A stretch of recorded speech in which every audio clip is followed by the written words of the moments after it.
Welcome to Healed, Whole, Called, the podcast where stories of trauma meet the healing power of Jesus. Each week we journey with women who have walked through pain, wrestled through the process, and now stand in the promise of who God called them to be.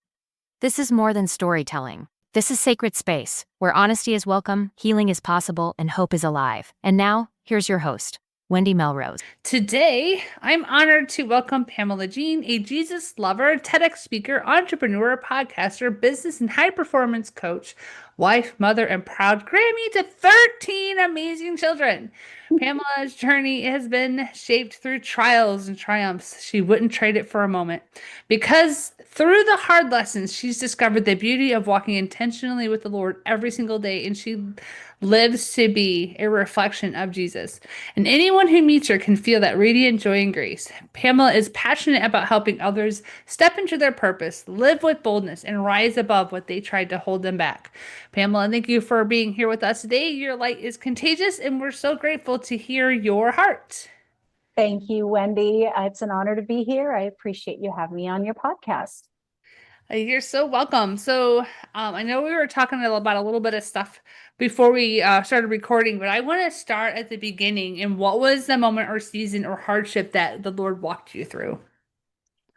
Thank you for that question, Wendy. And as I was preparing for our podcast interview today, I was thinking about all of the things that I could bring up and I could talk about today. And I'm going to turn this a little bit differently, maybe than what you were expecting. I could go through the laundry list of things that I've experienced that have been horrible, just like everyone else. And I could go through all of those one by one, but I'm not going to necessarily do that because this is the truth, Wendy. Every single person, every one of us has the thing. Childhood trauma, sexual abuse, alcohol, family dysfunction. Everyone you meet has something. My thing or things is not bigger or better or worse than anyone else's. They're my things. It's my trauma. It's my stuff.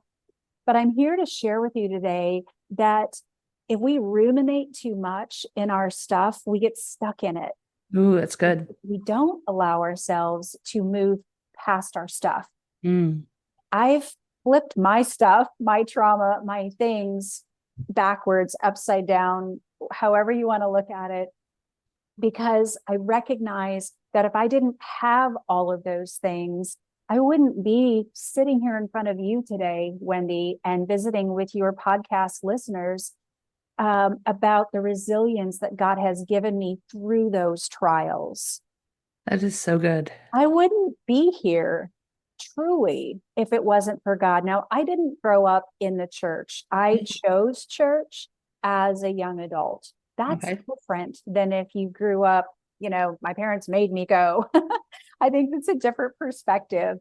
I chose to go. I knew there was something missing in my life, and I knew there was something that I wanted more of. And it always came back to Jesus, and it always came back to a walk with God.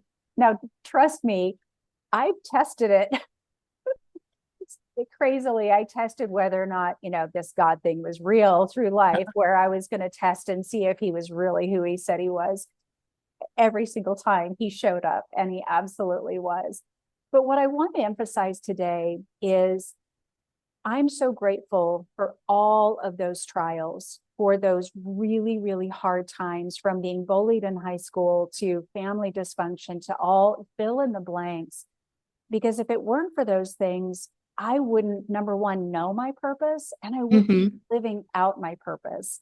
And I'm doing that today, and I'm so grateful for it. And my path of being an entrepreneur, business owner, high performance coach, and business consultant is all because of God. It's all him. And when I work with a client, it's a faith-based experience, whether the client realizes it or not. Yeah. It's always a faith-based experience. I don't believe in pushing my faith in people.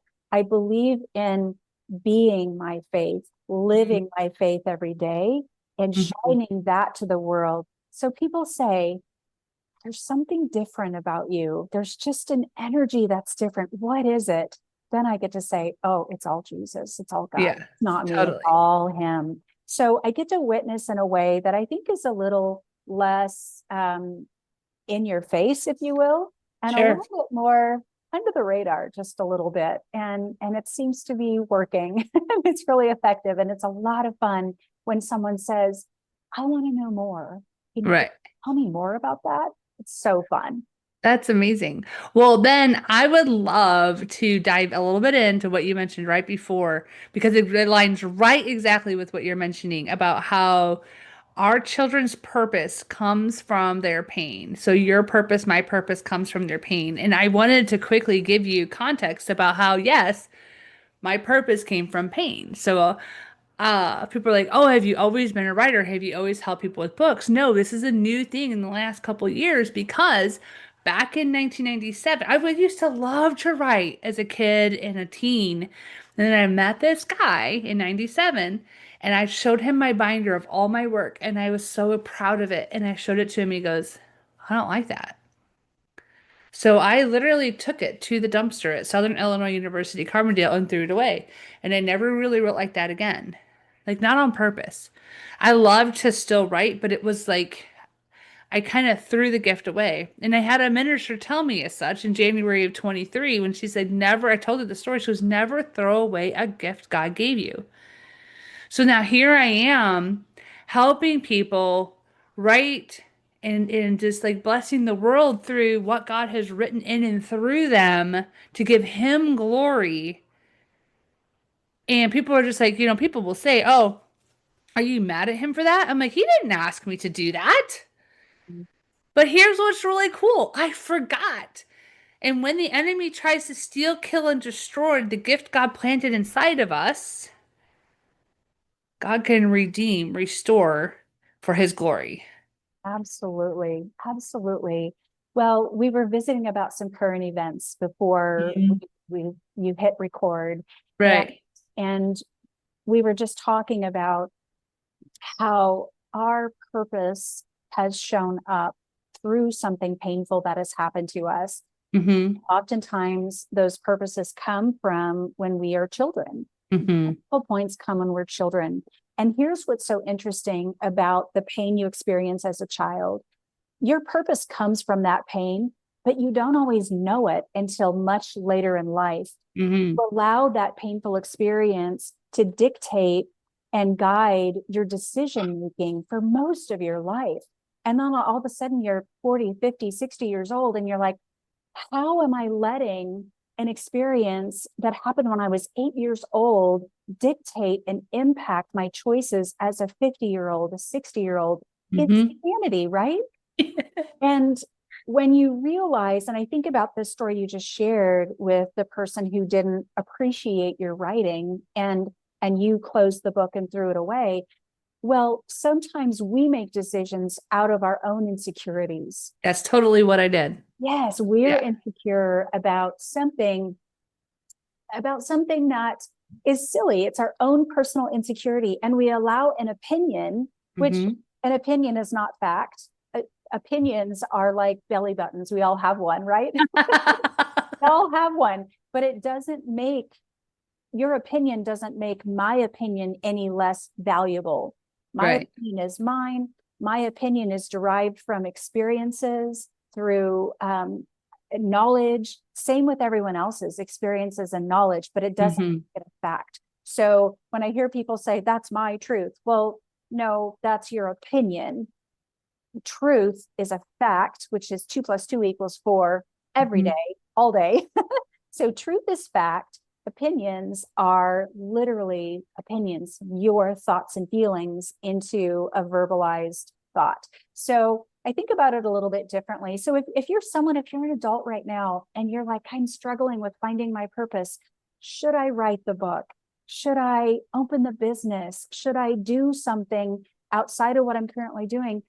Think back to why you're holding yourself back. I would almost bet it is connected to something that happened through your childhood, or like you, Wendy, that experience where someone quashed a dream and you didn't even realize it at the time.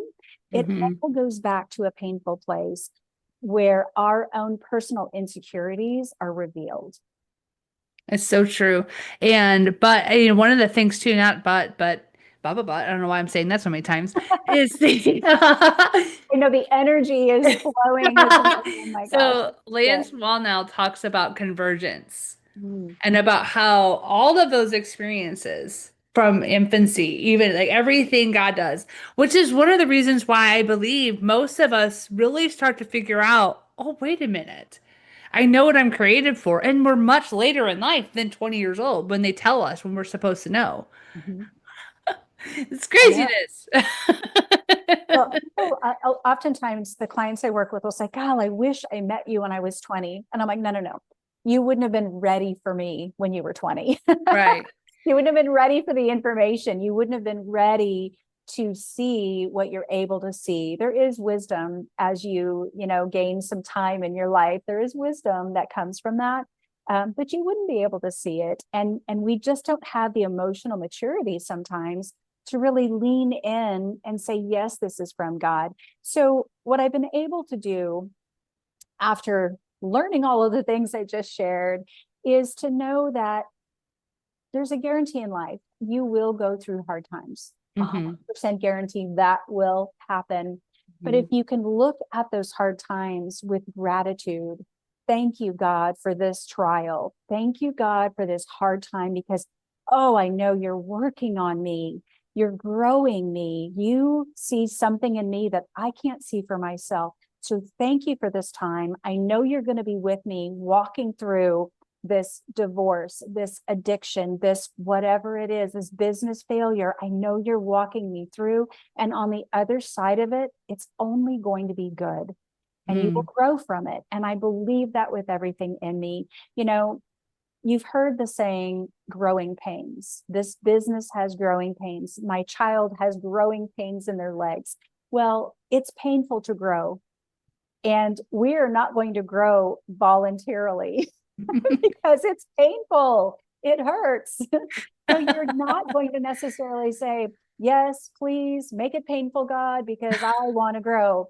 We have to be forced to grow sometimes. And unfortunately, or fortunately, depending on how you look at it, it comes with trials, tribulations, Mm. struggles.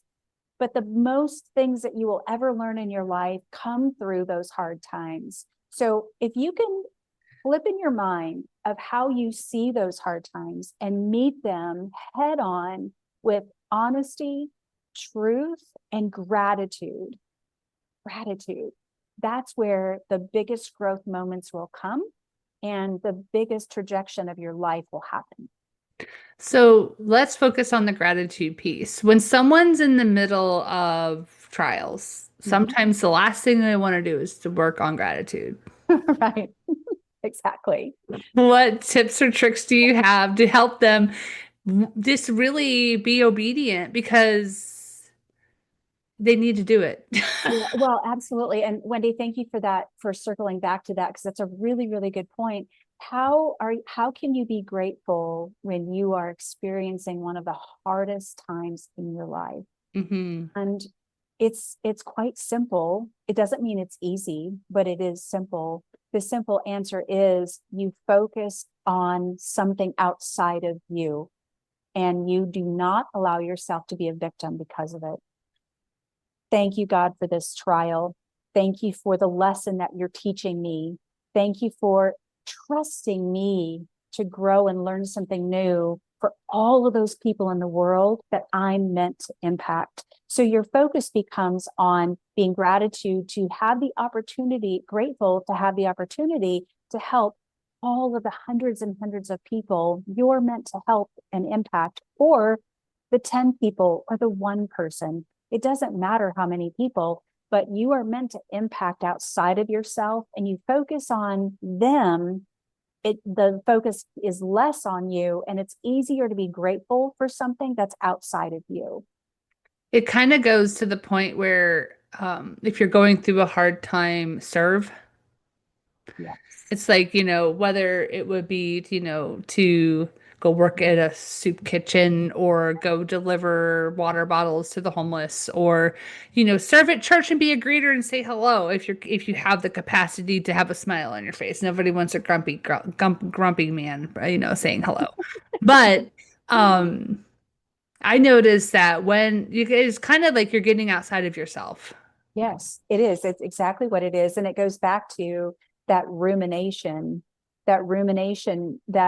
mentally we get into a spin cycle Mm-hmm. about what is wrong in our life, what's hurting me, the trial, the hard time, the whatever it is, we get ruminating about that. And even if it's in your subconscious, where you're thinking constantly about the thing, whether it's a forgiveness that you have to really forgive someone or something, or come to some reconciliation. If you ruminate about that, it will never go away. And the problem is, it keeps power over you. It Mm-hmm.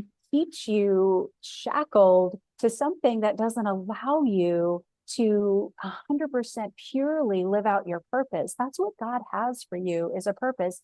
He gave me trials that are different from anyone else, so I could do what I'm meant to do with them, not what Wendy's doing or Susan down the street. It doesn't matter. It's what I'm supposed to do. And that's why my gift is so special and unique, because there's only one me. There will never Right. be another me. So my gift is so valuable and so important. And it would be a travesty if I didn't lean into that and look past myself to live out God's purpose that He has for me, so I can impact the people that He puts in my path that I'm meant to impact. So, to the person who might be listening, what encouragement do you have for them when they feel like they're the only one that has to make the changes and they would like other people, we can only control ourselves. So that's the simple answer. Right. But when it's complex and you feel like you're in a spiral, what Yeah. encouragement do you have for that person, or what ideas do you have to help them to pause? Yes, be grateful. Yes, serve. But they're like, but you don't understand. Everybody else is doing I have to do all the things while everybody else just tells me I'm the one in the wrong. I know it's complicated, but we know we've got listeners who have that going on. Absolutely. And I've had clients that have that exact thing going on. So first of all, I think one of the most effective things is to get yourself on a routine and regiment of self-work, gratitude, and intention every single morning. As I was going through this part of my life and figuring all of this out, I started a 5 a.m. workout schedule. I've been going to the gym at 5 a.m. for probably 18 years of my life, for the last 18 years. My schedule was gym at 5 o'clock in the morning, 6 o'clock when I get home. I have an appointment with God. I have a meeting with God. It was on my calendar, God meeting. You don't miss a God meeting. If you have God on your schedule, you don't miss that meeting. So I had my Bible study time, my prayer time. I would write out prayers of who I needed to pray for, including myself and including the people that I was dealing with, that you're the one who needs to change. I don't need to change. It's you're the problem. I prayed for me. I prayed for them. I prayed for clarity. The prayer list was very long. It was very long, but I leaned into that and had God time every single day and never touched anything else. No social media, no phone, nothing else until my workout was in and I had my God time. Very, very important to do that. On top of that, that's a routine that you can get yourself into that will be very powerful, and wrote down 3 things I'm grateful for every single day. It could be simply, I'm grateful for coffee. Some days I was very trivial. I just needed coffee. But other days it was, thank you for that trial, God, because you've opened my eyes to something I could never have seen without it. Some days were deep, some days were not deep. And it's okay. You don't have to be deep every day. It's impossible to be. But while setting those regimens, what's so important is you have to work on yourself, your insecurities, your mindset, your actions, your behavior. I can't say if so and so would just do this, my life would be fine. That's so untrue and so not realistic. And it's just kind of crap. If you don't mind me saying, it's you getting in your own way. It's you choosing to be a victim, because your happiness is an inside job. Mm. Your happiness cannot be contingent on somebody else's actions and behavior, period. Your happiness comes here, and you pray for God to let me see my happiness. Let me find my happiness, because it comes from here, not anyone or anything outside of you. A new purse, a new car, a new house, a vacation, they will make you happy short term. It's not Right. your joy that you'll live with forever. Okay.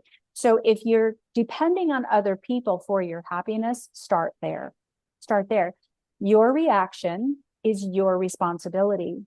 So how you're reacting to somebody else's actions, that's up to you.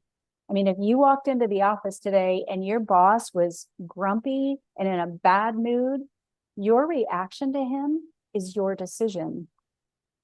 Are you going to change the grumpy boss by saying something or doing something? Maybe, but probably not. You could do one of two things. You could cower in your office and say, oh, I'm going to avoid him, and insert spouse or loved one in boss, because it goes across the board of relationships. Sure. You could cower in your office or hide in your bedroom and avoid, or you could say, may I ask you a question? Hopefully they say yes. If they say no, say okay and turn around and go walk away. But ask permission to say, sir, you look like you're having a bad day. Is there something I can help you with? That will stop them in their tracks. And they will say, oh gosh, I'm so sorry. I just had a bad morning, and it's not you, it's me. I apologize. Thank you for asking. Okay, let me know if that changes. And then you leave. You don't make their bad mood about you. You address their bad mood, and you get into the weeds with it a little bit, because if you know you haven't done something, then may I ask you a question? Yeah. You seem like you're having a bad day. Is there something I can help you with? Maybe they have a report they couldn't get finished, or they have, something that you could take off their plate to make their life better. That's an option. Or you could just go along with your day knowing I haven't done anything wrong. If they're in a bad mood, that's their bad mood. I don't have to take it on. And that requires a lot of self-work, working on codependency, working on being controlling to get the outcomes that make you happy, trying to look for joy, happiness, validation outside of ourselves, because no one outside of you can make you happy. That's your decision, and that comes from here. It's an inside job. And that's so good. And, when we have our identity in Christ and Christ alone, I mean, that's been one of the big things, is that, even with the chaos that's in the world and the tragedy that's happened in Texas, as I get a little emotional, is our identity is in Christ. Not in the things of the world, not in our spouses, not in our children, not in our jobs, not in our coaching, not into anything. Yeah. And so when we realize this and we take it to the inside of ourselves fully, and then also have great community like yourself to remind us, hey, by the way, Christ is your identity, don't forget. Right. And you're like, you're right. It's not, doesn't mean it's easy. It's okay. You never did say it was going to be easy, did you? So, well, I would love for you to say one more thing, and then I got an idea. Go ahead. Okay. So I sent out a 4th of July message to my community, to my email contacts in my community. And it was just about being, God inspired of thank you for this beautiful land, God, because this land is his. It's not ours. It's not the government's. Right. It's his land. And we get to live on it. I mean, how cool is that, right? And I got an email back from one of my followers that was, I'm not celebrating 4th of July. I am so disgusted by the government, by this, by that. And I thought, you could feel that way, and that's totally okay. I don't dismiss how this person feels, because absolutely, if that's how you feel, that's how you feel. Own your feelings. That's totally fine. And I responded with an email that said, thank you so much for taking the time to respond to this email. I pray that you had a good time with family, friends, and loved ones. And I would love to connect for a conversation, because you know what, no matter what's going on outside of us, I get to decide if I'm having a good day or a bad day, if I'm going to love my life or hate my life. And I don't have control over the government. I don't. And I don't care to, because God's in control of all of it. And that's all that truly matters, is what God is going to do with it. And speaking on the tragedy in Texas, it is so heartbreaking. And it just, you look at it and you don't feel like it's actually real. But I know my belief and my commission to the Lord, I know some good things are going to come from this. And those children and adults that have been impacted and affected are going to do amazing things because of this. So God's going to bring good into everything that is bad. I truly believe that. I completely agree. And he does every time. I know. Because he's sovereign, and he's love. Yeah. And so no evil there. And it's so funny, because when he does something amazing, I'm like, look at you, look what you did. And then you're like, oh, of course he did. I know. I'm surprised, but I get so surprised sometimes. I'm like, oh my gosh, God, thank you. Look what you did. And he's like, I know. I know. It's so funny. Sometimes I'll be like, Lord, you are the weirdest of the most amazingest holiness. I don't understand, because it's so beyond me. Right. Blows my mind every time. And then I act surprised, like, wow, look what you did. And he's like, yeah, I know. But I love you so much. And he's not saying that sarcastically like we do. I know, exactly. But I'm like, how do I get surprised when clearly he's going to do all the things? It's so silly. So I would love for you to finish, and you get a choice to either speak a word of encouragement or pray over our audience, whichever you choose. I would love to speak some encouragement. Sure. Over the audience. And my encouragement is this: there isn't anything that's standing in front of you that you can't get on the other side of. If it's relationship, if it's addiction, if it is a job, family, you can get on the other side of it. And you can be a whole, high functioning, high impact person when you do. Oh, that's good. I'm not saying it's going to be easy, because the best things in life are not easy. If it's worth doing, it's not going to be easy. You can get there, and start with that routine, that every single morning expressing your gratitude, taking care of the body God gave you. God gave you this one body, this temple of beauty and grace and love. God gave you this. There is no other you. You are one of one. Think about that. You are one of one. No one else is going to ever be like you. So love you in the way that God created you, and know that whatever stands in front of you, you absolutely can get on the other side of it. It's up to you to decide what's on the other side is worth going after. And I can give you a hint. It is. That is amazing. Well, I really appreciate everything that you've said, and this has been such a wonderful time. And Pamela, thank you so much for sharing your heart with us today. And to our listeners, remember that your story isn't over. You're not disqualified by what you've been through or you're going through. And with Jesus Christ, you are healed, whole, and called. Remember to subscribe, and we'll see you next time. Thank you for joining us on Healed, Whole, Called. If this episode spoke to your heart, don't keep it to yourself. Subscribe and share it with someone who needs to know that healing is possible, purpose is real, and God is still restoring. And before you go, visit resilience-press.com and download your free copy of Get to the Point of Self-Publishing, Wendy's guide to help you move from stuck to published with clarity and confidence. You'll find it in the free resources section. Until next time, stay rooted in truth, covered in grace, and always moving toward the promise.